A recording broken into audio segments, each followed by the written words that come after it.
अस्सलाम वालेकुम and welcome to Alizai vlogs. कुछ अहम अपडेट्स हैं आज के इस वीलॉग में, उसके ऊपर बात करेंगे। सबसे पहले मैं आप व्यूवर्स से एक सवाल पूछना चाहता हूं। आप गैरतमंद किसे समझते हैं? आपके नज़दीक गैरतमंद शख्स कौन होता है?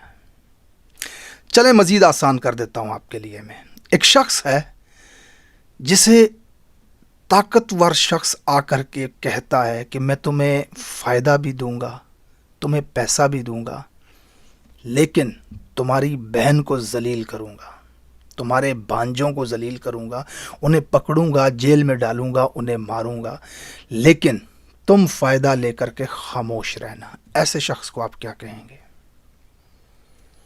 ये चौधरी शुजात साहब हैं और ये उनकी बहन है।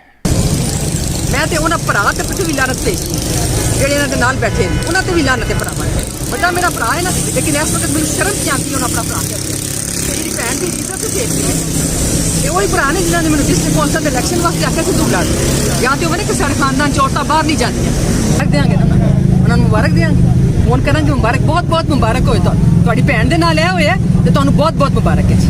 ऐ कहांगे ना, मैं खुद कहांगी उन्होंने मुबारक दे, वो है ने हकदार ने मुबारक दे जी।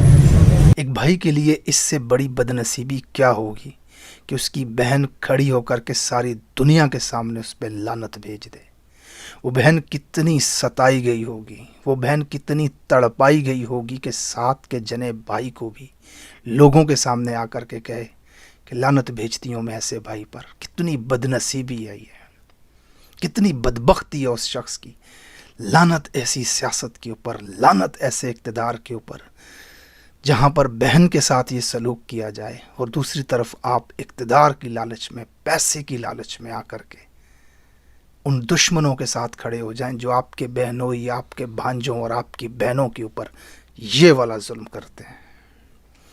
इस सियासत ने हमें वो चेहरे पाकिस्तान के अंदर दिखाए हैं कि यकीन जानो मुसलमानी के, इनकी मुसलमानी के ऊपर से एतबार उठ जाता है हमारा, इनकी गैरत के ऊपर से।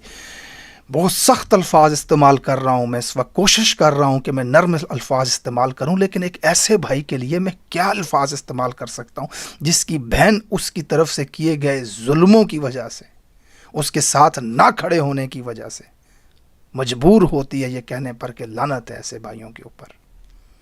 आज जो कुछ चौधरी परवेज़ इलाही उसके बच्चों, उसके ख़ानदान के साथ हो रहा है, और दूसरी तरफ चौधरी शुजात साहब जो हैं वो इक़्तिदार की लालच में कैसे इस्टेब्लिशमेंट के आगे मोहरा बने हुए हैं, ये आपके सामने है। उसके बाद बल्ले का निशान ले लिया जी। अच्छा, बल्ले का निशान लेने से तहरीक इंसाफ को क्या नुकसान होगा, ज़रा इसके ऊपर भी नज़र डालते हैं।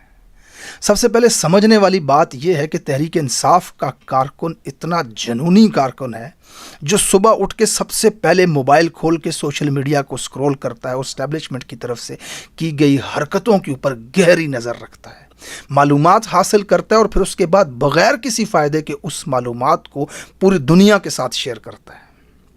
यानी कि चंद घंटों के अंदर इनकी तरफ से डाली गई वारदात पूरे पाकिस्तान के अंदर स्प्रेड कर दी जाती है। ज़रा अकल को हाथ मारो।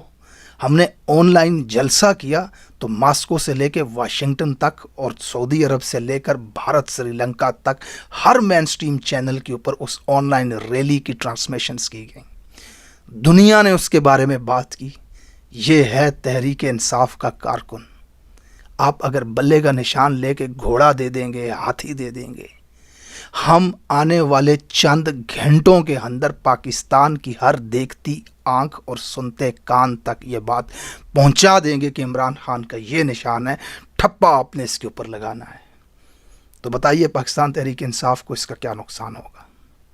अभी तो इलेक्शन में बहुत दिन पड़े हुए हैं। हमने जो भी निशान तहरीक इंसाफ को मिलेगा, पहली बात तो यह है कि ये बल्ले का निशान कोर्ट से वापस मिल जाएगा, अदालत से, लेकिन अगर बिल फ़र्ज़ नहीं भी मिलता तो इससे पीटीआई को कोई नुकसान नहीं होने वाला। पीटीआई का कारकुन इस वक्त, हर पाकिस्तानी पीटीआई का कारकुन है। 90% पाकिस्तानी इस वक्त जो हैं वो पीटीआई की सोशल मीडिया टीम है, पीटीआई के कारकुनान हैं। क्या ये बात किसी पाकिस्तानी से ढकी छुपी रह सकती है कि इमरान खान को बल्ले के बजाय ये निशान दे दिया गया? इस तरह की भोंडी हरकतें करके आप लोगों के दरमियान ख़ुद के लिए मज़ीद नफ़रत पैदा कर रहे हैं। तहरीक इंसाफ को इससे कोई नुकसान नहीं होने वाला। उसके बाद کاغذات نامزدگی جمع کروانے والے جو حضرات اس وقت جا رہے ہیں ان کے ساتھ جو سلوک کیا جا رہا ہے یہ بڑی سمجھنے والی بات ہے. پولیس ان کو روکتی ہے, ڈنڈے مارتی ہے, پکڑ کے لے جاتی ہے, ڈی آر اوز کے دفتر بند ہو جاتے ہیں, تالے لگا دیے جاتے ہیں, ایکسیپٹ نہیں کرتے پیپرز, کہتے ہیں کہ اوپر سے آرڈرز ہیں. اس وقت تمام سوشل میڈیا بھرا پڑا ہوا ہے اس طرح کی وارداتوں سے کہ ان کے ساتھ یہ سلوک کیا جا رہا ہے. اچھا, اس کا بھی انڈائریکٹلی پی ٹی آئی کو فائدہ ہو رہا ہے ایک پوائنٹ پہ جا کر کے. ایک تو جب یہ سوشل میڈیا پہ فوٹیجز آتی ہیں تو آپ کی طرف سے کیا گیا ظلم لوگ دیکھتے ہیں, لوگوں کو مزید آپ کے اوپر غصہ آتا ہے. غیر آئینی, غیر قانونی, غیر اخلاقی, غیر اسلامی, غیر انسانی حرکات آپ جو کر رہے ہیں ایک پارٹی کے ساتھ, اور دوسری پارٹی کو آپ پلیٹ میں رکھ کر اقتدار دینا چاہتے ہیں. عوام کے بیچ میں یہ نفرت پیدا ہو رہی ہے جو کہ 8 فروری کو بلے پہ ٹھپے کے نتیجے میں نکلے گی. اس کے علاوہ جو شخص اس وقت سوشل میڈیا پہ نہیں ہے, کیونکہ مین اسٹریم میڈیا تو دکھا نہیں رہا یہ ظلم, اس کو بھی فائدہ پہنچ رہا ہے. اس کو کیسے پہنچ رہا ہے کہ جو گاؤں, ولیجز, بزرگ حضرات جن کے پاس سوشل میڈیا کا ایکسیس نہیں ہے, لیکن ان کا ایکسیس ان کے حلقے کے امیدوار کے پاس ضرور ہوتا ہے. امیدوار اپنے لوگوں کے ساتھ ان ٹچ ضرور ہوتا ہے. تو جب اس کے ساتھ اس طرح کی واردات ڈالی جاتی ہے نا, تو پھر کارنر میٹنگز کے اندر پورے حلقے کے اندر یہ بات پھیل جاتی ہے. آٹومیٹکلی اسی دن پھیل جاتی ہے کہ کیا ظلم ہو رہا ہے اس کے ساتھ, کیا زیادتی ہو رہی ہے اس کے ساتھ. تو ہماری طرف سے یہ والی کیمپین بھی آپ بڑے اچھے طریقے سے کر رہے ہیں کہ ہر پنجاب کے کچے پکے گھر تک, ویلیج, گاؤں تک اپنی فاشزم کو آپ پہنچا رہے ہیں کہ ہم کس طرح ایک پارٹی کے ساتھ زیادتی کر کے ایک دوسری نااہل اور غیر مقبول جماعت کو اقتدار میں لانے کی آپ کوشش کر رہے ہیں. تو یہ بھی انڈائریکٹلی پاکستان تحریک انصاف کو ہی فائدہ پہنچائے گی. اس کے علاوہ پولیس والوں کی جو واردات ڈالی جاتی ہے یہ آپ فوٹیجز دیکھ سکتے ہیں. اس میں یہ پولیس والا جو آپ دیکھ رہے ہیں یہ پولیس والا ہے ہی نہیں, یہ زمان پارک کے باہر لوگوں کو ڈنڈے مار رہا تھا. اس کی فوٹیجز پہلے بھی آئی تھیں. لیکن مزے کی بات یہاں پہ یہ ہے کہ اس شخص کی وردی پہ آپ دیکھیں نام کہیں نہیں لکھا. پنجاب پولیس کی وردی کے اوپر یہاں نام لکھا ہوتا ہے جس نے پہنی ہوئی ہے وردی اس کا. اس شخص کی وردی کے اوپر نام نہیں لکھا ہوا. اور آج بھی جب یہ واردات ڈالنے آیا تو اس نے کوٹ پہنا ہوا تھا, باقی کسی نے نہیں تھا پہنا ہوا, اس نے پہنا ہوا تھا. ایسے لوگ انہوں نے رکھے ہوتے ہیں, یہ ان کے ٹرینڈ بدماش ہوتے ہیں, ان کا پولیس کے ساتھ کوئی تعلق نہیں ہوتا. لیکن یہ کرپٹ محکمہ ایسے لوگوں کو ساتھ لے جاتا ہے وردی پہنا کے معاملات کو سنبھالنے کے لیے, لوگوں پہ تشدد کرنے کے لیے, لوگوں کو ڈنڈے مارنے کے لیے اور غیر قانونی کام کروانے کے لیے. اس طرح کی واردات آج پھر پکڑی گئی ہے. یہ تو کیمروں کے سامنے آ گئی ہے, بہت جگہوں پہ تو کیمروں کے سامنے نہیں آتی ہوگی, اور یہ ایک شخص ہے جسے ہم نے پہچان لیا ہے. اس کے علاوہ کتنے لوگ ہوں گے ان کے ساتھ جو ان کے لیے غیر قانونی کام کرتے ہوں گے.